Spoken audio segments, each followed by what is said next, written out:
Assalamualaikum. Sebelum nonton video ini, tarik nafas dulu, baca bismillah.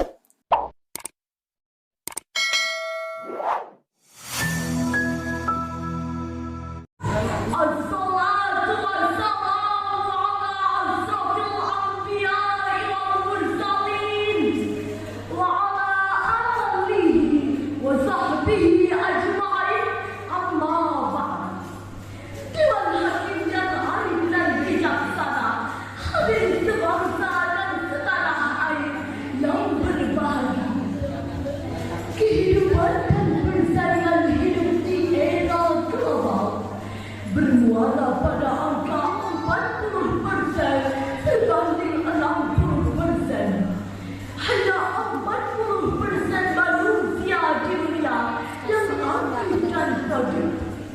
Mereka adalah manusia pekerja otak dengan penguasaan teknologi canggih yang diintegrasikan oleh sistem ekonomi negaranya.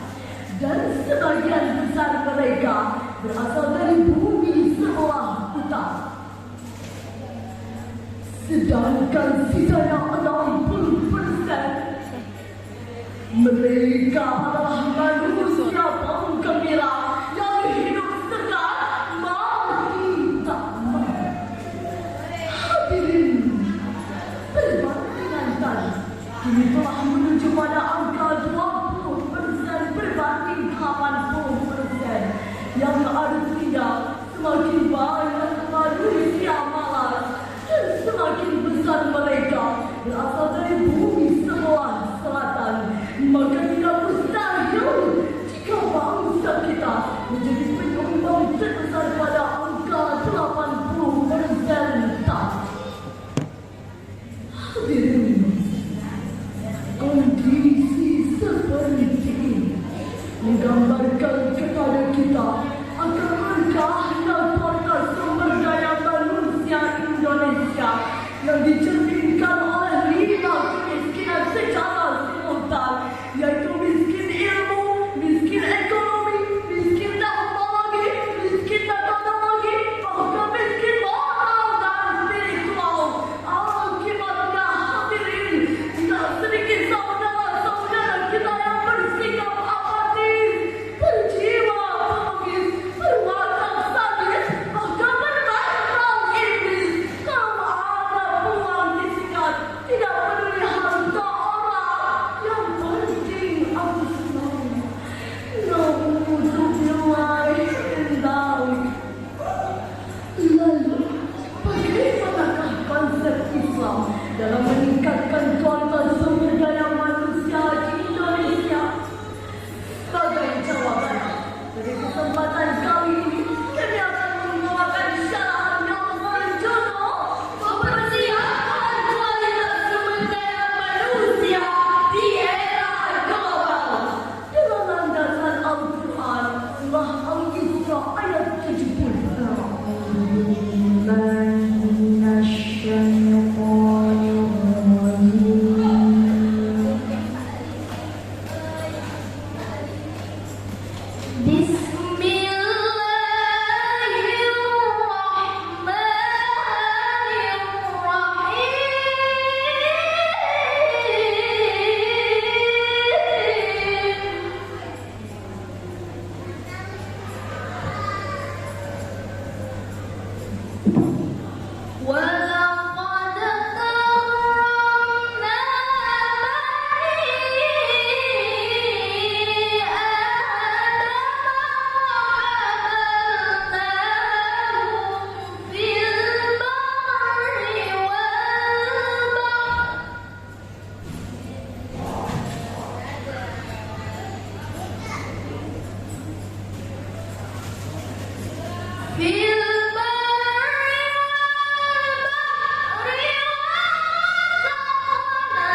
kemarin udah swab. Telah kami muliakan anak cucu Adam. Dan kami angkat mereka di darat dan di laut. Dan kami beri mereka rezeki dari yang baik-baik. Dan kami lebihkan mereka di atas banyak makhluk dengan kelebihan yang sempurna. Hadirin rahimahullah. Imam Ali As-Sabuni dalam Sofa Tafsirnya jilid 2 halaman 170 menjelaskan, laqad karramna bani Adam, laqad syarafna dzurriyyata Adam ala jami'il makhluqati bil ilmi wal aqli wal sungguh telah kami muliakan anak cucu Adam di atas makhluk-makhluk lainnya dengan potensi-potensi ilmu yang berdimensi dialektikal horizontal, potensi-potensi ilmu yang berdimensi ketunjukan vertikal, dan potensi komunikasi yang berdimensi sosial komunal. 3 potensi tadi harus diperdayakan secara simultan agar tercipta sumber daya insan yang berkualitas, insan-insan muslim yang kreatif, insan-insan muslim yang inovatif, insan-insan muslim yang selektif, tabasyir rahmatan lil alamin. Tapi sebaliknya, tak diperdayakan 3 potensi tadi, maka akan lahir manusia berkualitas rendah, mental lemah, kerjanya banyak, tapi tak menghambat terbentuknya bakat thayyibah. Oleh karena itu, pada kesempatan kali ini, kami menghimbau khususnya kepada para pemuda generasi bangsa, mari menimba ilmu, mendapat pengetahuan, amal wawasan agar menjadi insan muslim yang dibanggakan. Setuju hadirin? Dan ilmu yang kita raih harus dipertanggungjawabkan di hadapan Allah. Hal ini sejalan dengan firman Allah dalam Al-Quran surah At-Taubah ayat 105. Wa qul i'malu fasayarallahu 'amalakum wa rasuluhu wal mu'minun.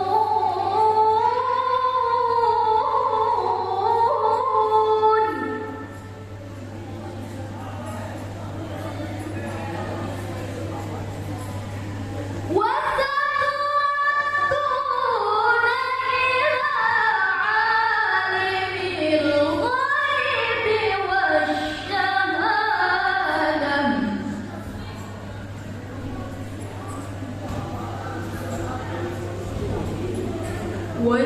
والشهادة فينبئكم بما كنتم تعملون. Dan katakanlah, bekerjalah kamu, maka Allah dan Rasulnya serta orang-orang mukmin akan melihat pekerjaanmu itu, dan kamu akan dikembalikan kepada Allah yang mengetahui akan yang gaib dan yang nampak. Lalu diberitakannya kepadamu apa yang telah kamu kerjakan. Hadirin rahimahullah. Dengan demikian, insan muslim yang berkualitas menurut Islam di samping memiliki ilmu pengetahuan yang hebat, keimanan yang kuat, juga harus memiliki kinerja yang meningkat. Sebagaimana ungkapan Syekh Jumat dalam syairnya, "Fa'alimun bi'ilmi lam ya'malan, mu'addabun min qabli 'ubadil wasal." Siapa saja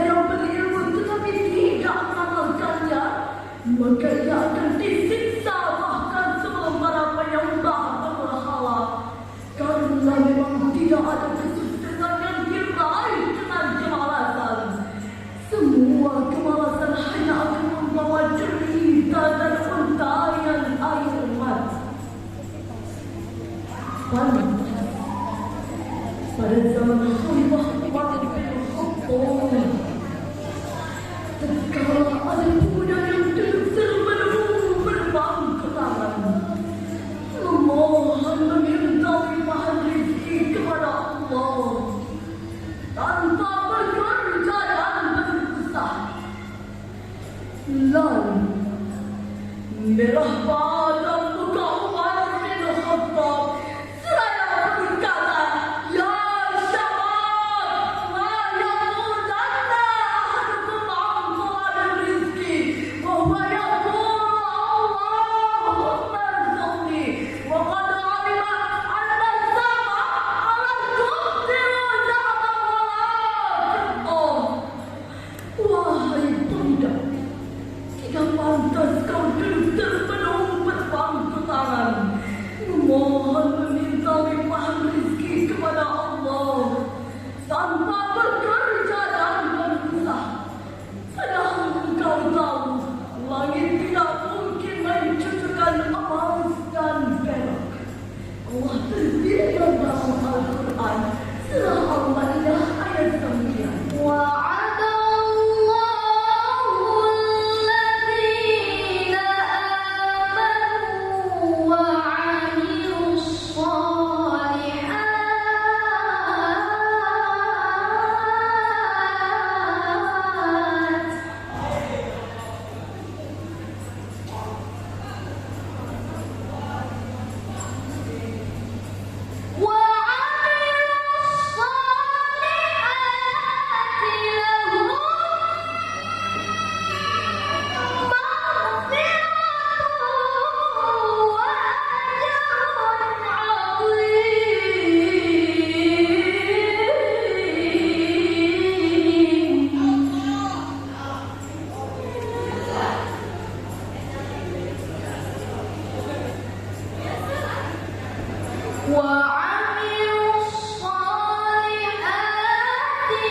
Kepada insan-insan yang beriman dan beramal kebajikan, bahwa bagi mereka ampunan dan pahala yang berlimpah ruah. Maha benar Allah dan Maha Agung atas segala firman-Nya. Dengan berakhirnya lantunan Al-Quran tersebut, uraian ini dapat kita ambil kesimpulannya bahwa yang dimaksud mempersiapkan keluarga sumber daya manusia adalah wujudkan insan muslim yang berpendidikan, berilmu pengetahuan dan bersemangat dalam melakukan pekerjaan. Sedangkan untuk mewujudkan semua itu adalah dengan memberdayakan potensi ilmu, potensi